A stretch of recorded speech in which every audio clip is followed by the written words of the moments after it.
क्या दुनिया की सबसे बड़ी ताकत अमेरिका इस बार गलत देश से टकरा गया है?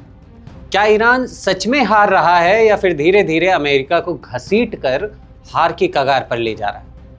नमस्कार, मैं विनीत कुमार और आप देख रहे हैं द हिंदी टॉप। और आज की कहानी सिर्फ जंग की नहीं, रणनीति, धैर्य और दोहरे खेल की कहानी है। सबसे पहले समझिए ईरान आखिर क्या कर रहा है। ईरान इस जंग को जीतने के लिए नहीं लड़ रहा, बल्कि इस जंग को लंबा खींचने के लिए लड़ रहा है, क्योंकि उसे पता है अमेरिका लंबे समय तक जंग नहीं लड़ सकता। और यही कारण है कि जहां डोनाल्ड ट्रंप हर दिन अपना बयान बदल रहे हैं, वहीं ईरान एक लाइन पर खड़ा है, डटे रहो, जवाब दो और सामने वाले को थका दो। अब जरा ट्रंप की शांति डील को समझिए। असल में वो डील नहीं थी, वो एक सरेंडर नोटिस था। ईरान से कहा गया, न्यूक्लियर प्रोग्राम खत्म करो, मिसाइल छोड़ो और अपना पूरा प्रभाव खत्म करो। मतलब साफ, खुद को कमजोर करो और अमेरिका के सामने झुको। लेकिन ईरान ने क्या किया? सीधा इनकार। क्योंकि ईरान जानता है अगर उसने अपनी मिसाइलें छोड़ दी तो उसकी सुरक्षा का वो आखिरी जरिया भी खत्म हो जाता है। अब इन सब के बीच आते हैं एक सबसे बड़े ट्विस्ट पर। डोनाल्ड ट्रंप ने दावा किया कि ईरान ने गिफ्ट के तौर पर उन्हें 10 ऑयल टैंकरों को स्ट्रेट ऑफ हॉर्मुज से गुजरने दिया और उन टैंकरों पर पाकिस्तान का झंडा लगा। अब जरा यहाँ रुकिए और समझिए, क्योंकि असली खेल यहीं से शुरू होता है। एक तरफ पाकिस्तान जो खुद को मीडिएटर बता रहा है, दूसरी तरफ वही पाकिस्तान अमेरिका के जहाजों को रास्ता दिला रहा है। ईरान ने पहले भी साफ किया है कि वो सिर्फ नॉन हॉस्टाइल वेसल्स को ही गुजरने देगा और जो देश उसके खिलाफ खड़े हैं उन्हें दुश्मन माना जाएगा। यानी साफ संकेत है कि ईरान को पता है कौन दोस्त है और कौन ढोंगी।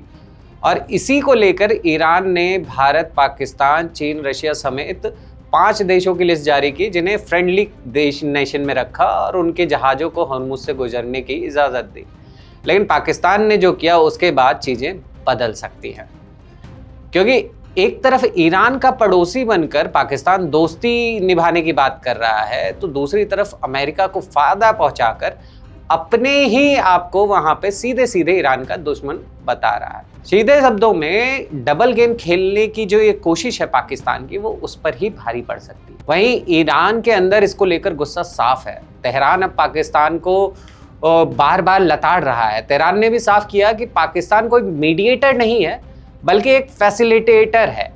यानी पाकिस्तान की असलियत अब पूरी दुनिया के सामने एक्सपोज हो चुकी है। अब आप पूरी तस्वीर देखिए। एक तरफ अमेरिका है जो कह रहा है कि ईरान गिड़गिड़ा रहा है, लेकिन उसी अमेरिका को ईरान के इशारों पर चल रहे हॉर्मुज स्ट्रेट में पाकिस्तान से गिफ्ट लेने की ज़रूरत पड़ रही है। और दूसरी तरफ ईरान जो कह रहा है मेरी शर्तों पर ही बात होगी, जो कि साफ दिखाता है कि ताकत किसके पास है। ईरान जो बम गिरा रहा है, जो शर्तें तय कर रहा है। तो अब आप खुद ही इस सवाल का जवाब दीजिए कि क्या अमेरिका सच में जीत रहा है या फिर ईरान उसे धीरे धीरे घुटनों पर ला रहा है। और पाकिस्तान का असली चेहरा भी ईरान के सामने आ चुका है, जो कि सिर्फ मौका देखकर खेल खेलने वाला अवसरवादी खिलाड़ी है। कमेंट में जरूर बताइए कि आपको क्या लगता है कि इस जंग का असली मास्टरमाइंड कौन है। और ऐसी अन्य वीडियोस को देखते रहने के लिए आप हमारे चैनल द हिंदी टॉप को सब्सक्राइब करें। आप हमें इंस्टाग्राम, फेसबुक और ट्विटर पर भी फॉलो कर सकते हैं। धन्यवाद।